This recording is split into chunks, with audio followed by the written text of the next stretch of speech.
When people imagine the city of the future, they often picture something impossible. Flying cars slicing through glowing towers, robots sweeping streets, humans living inside bubbles of glass and steel. But that vision might be blinding us to what's already here.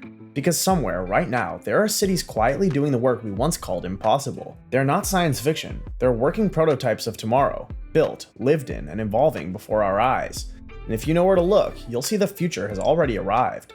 Singapore. From above, the city resembles a motherboard with everything interconnected, nothing wasted. But this isn't just a metaphor, it's how Singapore was designed to work. However, this transformation didn't begin with smart sensors or digital dashboards, it began with necessity. In the 1960s, the island was poor, polluted, and overcrowded. It had no natural resources, no fresh water supply, and no reason to believe it could survive, let alone lead the world in innovation. But under the leadership of its founding visionaries, Singapore made an extraordinary decision: to treat its city as a living system. Every element, including housing, water, waste, energy, and transport, would be designed to work together. Decades later, that philosophy has matured into something extraordinary. The country's Smart Nation initiative links thousands of sensors, cameras, and data streams across its infrastructure. Traffic lights adjust in real time to prevent congestion. Sensors under roads detect wear and trigger maintenance automatically. When a pipe leaks, the system knows before anyone else does. In Singapore, data is the new urban DNA. But the true magic is what makes the technology possible. Singapore, that was once dependent on imported water from Malaysia, decided that vulnerability was unacceptable. So it built New Water, one of the most advanced water recycling systems in the world. Rainwater, seawater, and even wastewater are all purified into clean, drinkable water. Today, the city reuses nearly every drop. It's one of the only nations on Earth that has achieved something close to water self-sufficiency, a feat once thought impossible for a landlocked island in the tropics. Even its sewers are part of a grander plan. Waste heat is captured and reused. Biogas fuels local grids. Meanwhile, if you walk through the city center, you will notice something else. Singapore is aggressively green, not the kind of green that comes from planting trees after the fact, but green that's engineered into its DNA. Every building, by law, must replace the greenery it displaces on rooftops, terraces, or vertical walls. The Park Connector network stretches more than 300 kilometers, linking neighborhoods with cycling and walking routes under dense canopies. The city feels alive, literally, and then, of course, there are the super trees, those towering metal structures at gardens by the bay that light up the skyline every night. They're more than art. Each one captures solar energy, filters air, and supports thousands of plants. It's sustainability turned into sculpture, a vision of technology not as intrusion, but as harmony. For most of the world, green cities are still a dream, but there's another side to this perfection. One most visitors never question. Singapore's brilliance comes from discipline. The system works because it's centralized, monitored, controlled. Cameras line streets, traffic routes, and even residential zones. Every transit card swipe, every vehicle movement, every waste bin opened feeds into a national database. The trains run on time, the streets are spotless, the air is breathable. Crime is nearly non-existent.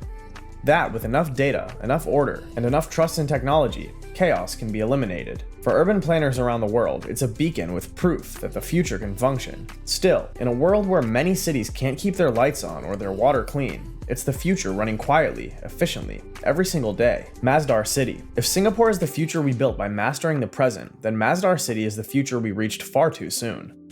Located just outside Abu Dhabi, Masdar was once hailed as the city of tomorrow.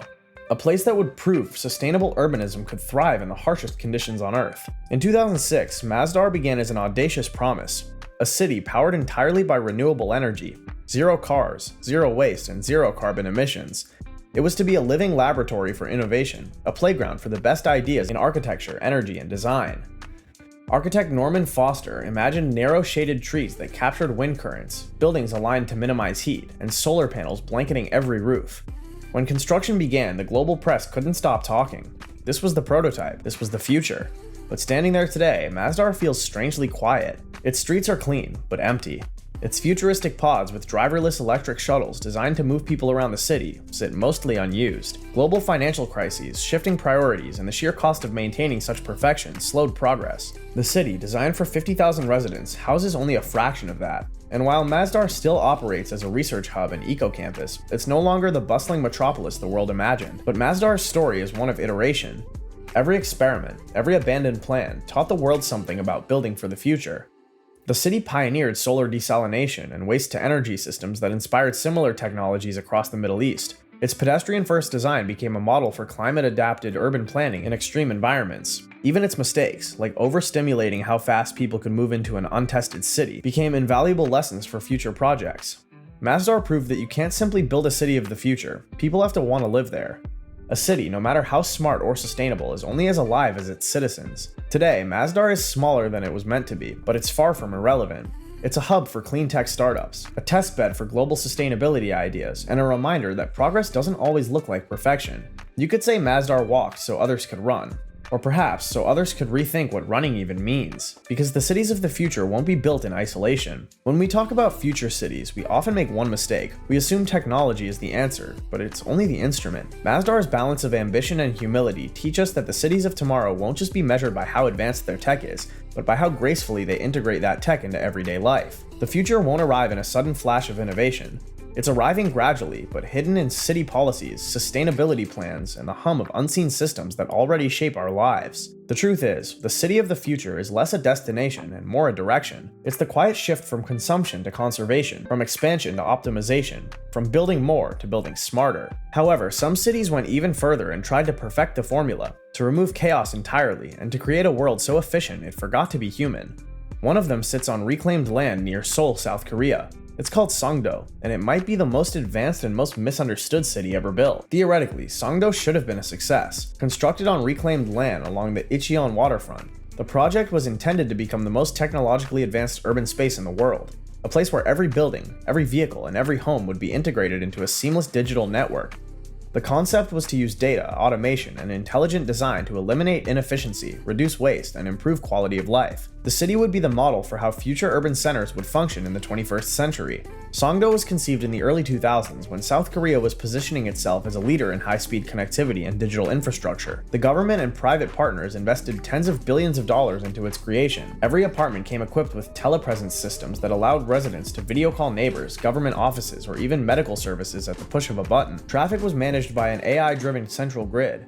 Buildings were LEED certified, energy efficient, and equipped with pneumatic waste disposal systems that eliminated the need for garbage trucks. In essence, Songdo was built as an ecosystem with an experiment in perfect synchronization between technology, environment, and lifestyle. It was meant to be a model city of a place where sustainability, data, and human life could coexist. And yet, after nearly 2 decades, Songdo remains strangely quiet. Its infrastructure works flawlessly, but its streets often feel empty. The networks hum, but the city itself feels subdued. Despite its ambition, the population has grown far slower than expected. Urban sociologists have studied this phenomenon and reached similar conclusions. Efficiency does not guarantee vitality. People seek unpredictability, spontaneity, and the social texture that emerges from organic urban growth. In Songdo, everything is designed, and therefore, nothing surprises. There are no accidental neighborhoods, no evolving marketplaces, no small-scale imperfections that give a city character. Songdo's condition illustrates a broader truth about urban development. Technology cannot replace culture. When a city is engineered to be flawless, it risks becoming static. It can measure how people move, but not why they move. It can predict consumption, but not creativity. The lesson is not that Songdo failed, but that it revealed the limits of urban automation. The future city must integrate human unpredictability rather than attempt to eliminate it. Songdo functions as a technical success and a social caution. It shows that true progress in city making requires balancing systems that can adapt to both efficiency and emotion. The next phase in our story lies in adaptive evolution, Stockholm and Helsinki. Far from the controlled urban laboratory of Songdo, 2 northern capitals have been shaping a very different model of the future through continuous improvement. Stockholm and Helsinki rarely feature in futuristic renderings. Their skylines are modest, their streets narrow, their public spaces understated. Yet by nearly every metric, including sustainability, governance, digital innovation, and quality of life, they're decades ahead of much of the world. The foundation of this success lies in governance and public trust. Both cities operate on strong social contracts between citizens and institutions. When governments launch digital initiatives, from cashless payments to open data portals, citizens participate willingly because the systems are transparent and reliable. In Stockholm, 90% of public transportation runs on renewable energy. Waste heat from data centers is redirected to power homes. The city's energy grid operates as a circular system, minimizing loss and dependency on fossil fuels. In Helsinki, every resident has access to open digital platforms that provide real-time data about transportation, air quality, and public spending. Citizens are not passive users. They're contributors to a shared digital ecosystem. The result is a city that evolves through feedback. Unlike Songdo, which was designed in one ambitious sweep, these cities grew incrementally. Their smart features are not concentrated in visible technology, but embedded in policy and infrastructure. A streetlight that dims when empty, a public building that adjusts heating automatically, a transit app that integrates buses, bikes, and ferries into one seamless payment system. Each innovation serves a clear social function and results in a future city that feels normal because it's integrated into daily life. Both Stockholm and Helsinki also illustrate how the digital city can coexist with privacy. While sensors and data analytics are common, strict data protection laws govern their use.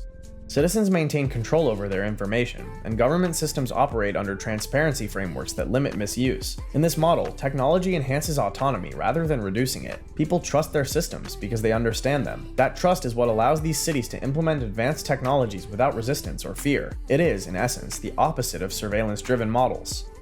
When we place these examples side by side, a clear progression emerges. Singapore represents mastery of integration based on how governance and technology can function as a single organism. Masdar represents overreach based on how ambition can outpace practicality but still drive progress. Songdo represents over-optimization of excessive control in social life. And Stockholm represents evolution based on how sustainable, citizen-centered innovation can define the future. In every of these successful cases, technology recedes into the background. The cities that thrive are not those that announce themselves as futuristic, but those that integrate progress so easily that it becomes unremarkable. This is perhaps the most important shift in urban philosophy in the 21st century. The future city is no longer a physical space we build. It's a process of continual adaptation. Every time a city learns to recycle its water, share its data, or synchronize its transport, it becomes a fragment of that larger future that's distributed across the world.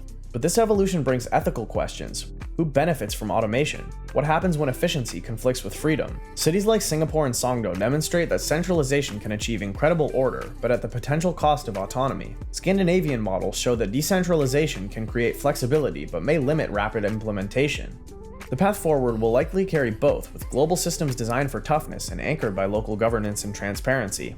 In many ways, the city of the future has already arrived. It only lacks the drama of science fiction. It doesn't glow neon or float above clouds. It runs quietly, in water recycling systems, traffic management software, and renewable grids. We often imagine the future as something distant because we expect it to look radically different. Yet genuine innovation often hides in familiarity. A smart lamp that saves energy, a bus that knows when to wait, a database that prevents waste. These small, precise improvements are how the future unfolds. Case in point, the most advanced cities are not those that have transformed overnight, but those that continuously refine themselves. In the past, civilization advanced by building centers of power like Rome, London, New York, and Tokyo. But the city of the future is not one location. It's a network of interconnected systems and shared innovations. A solar breakthrough in Abu Dhabi influences energy policy in Helsinki. An AI algorithm in Singapore reshapes transport planning in London. Data flows, not people, will define the next urban evolution. The most futuristic city may not even be a city at all, but a connected ecosystem spanning the globe. The idea of the city of the future has always been as much about imagination as engineering. But imagination alone is no longer enough. This type of city exists wherever efficiency meets empathy, wherever design meets dignity, wherever technology enhances rather than replaces human intent. If you walk through Singapore's green boulevards, Masdar's silent plazas, Songdo's empty intersections, or Stockholm's bustling waterfronts, you're walking through different interpretations of the same idea. The city of the future does not need flying cars because it already exists in another form. Perhaps the hardest part is simply recognizing the future when we're already living it.